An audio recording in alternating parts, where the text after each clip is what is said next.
Sobre BRICS, né, Lori? Só para a gente recapitular. Então, o BRICS começou lá em 2001, inclusive foi uma sigla do economista-chefe do Goldman Sachs, o Jim O'Neill, e era Brasil, Rússia, Índia, China, depois a África do Sul entrou, o grupo se formalizou, digamos assim, em 2006, a África do Sul aderiu em 2011, no ano passado entraram Arábia Saudita, Egito, Emirados Árabes Unidos, Etiópia e Irã, subiu para 10 membros, e a Indonésia entrou em janeiro, subiu para 11.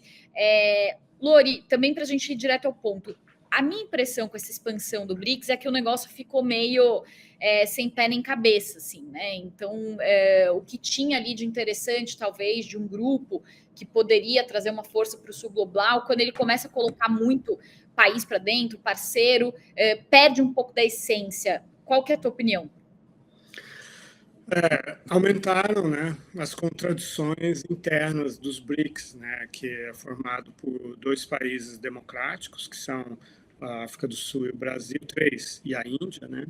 A África do Sul, Brasil e Índia são democracias no meio de um monte de ditaduras. Então, por exemplo, você vai discutir como regular a inteligência artificial em países que não deixam fluir a informação, né? Você vai discutir como melhorar a governança internacional, com China e Rússia que usam seu poder de veto no Conselho de Segurança para impedir qualquer resolução que condene a Rússia por ter invadido a Ucrânia, que isso é uma questão, soberania é uma lei internacional.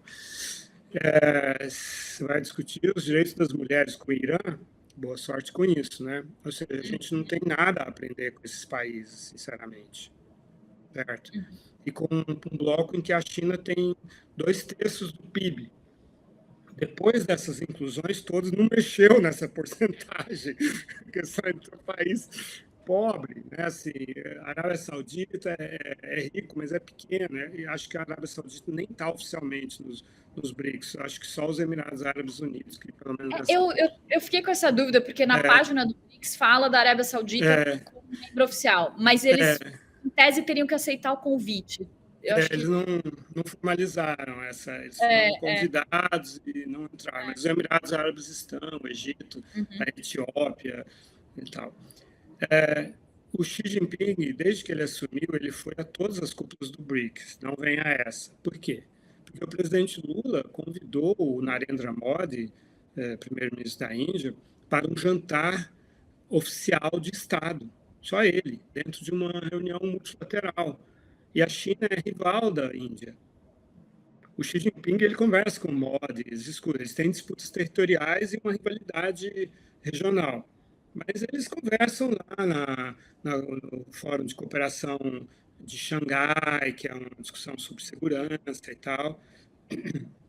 Agora, o Xi Jinping vai vir para uma reunião em que o Narendra Modi é tratado pelo anfitrião como um convidado especial, vai passar por esse tipo de constrangimento, né? Então, mandou o primeiro-ministro dele, Li Qiang. Não, Lori, é que você falando aí, uma coisa, você que já está há muito tempo acompanhando diplomacia externa, a minha impressão é que a nossa diplomacia já foi muito melhor, né? Parece, assim, umas decisões muito erradas, assim, que seriam elementares, mas erradas, né, na diplomacia, acontecem. E não tem nenhum destaque, mas o Brasil não tem um brilho mais, né? O que o Brasil tinha ali de forte, de talvez uma neutralidade, também até isso, às vezes, o Brasil se coloca em polêmicas, né? E o que você acha? Acabou o tempo, assim, de uma diplomacia externa mais acertada do Brasil? Existem 2 estamentos na estrutura de um Estado, que são a diplomacia e as Forças Armadas, que precisam agir com autonomia. Tem também o Banco Central, obviamente, as agências reguladoras e tal.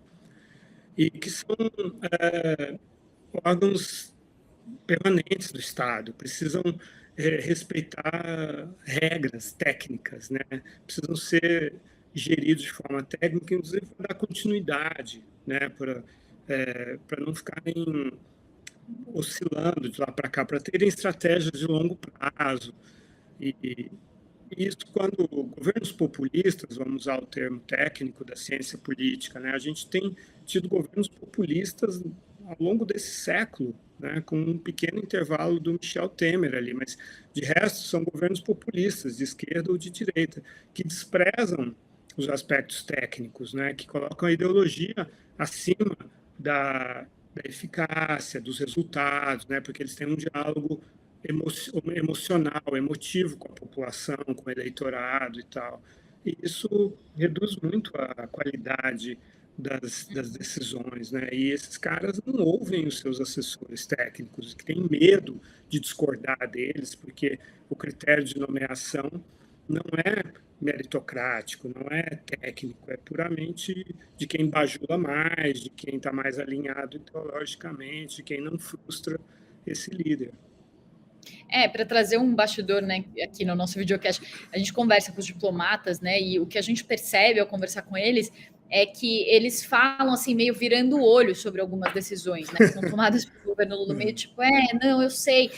E diplomata não fala em on, né? Então eles só falam em off, só falam com a gente assim, em cafés ou por telefone, mas assim, é meio óbvio, né, que as coisas estão. E eu acho que quanto mais eles tentam acenar para o público interno e para esses objetivos políticos, perfeito que você disse, Lori, mais esse método que deveria existir, né, pelo menos na diplomacia externa, ele vai se desestruturando, assim, né, e vai ficando uma coisa esquizofrênica, assim, né?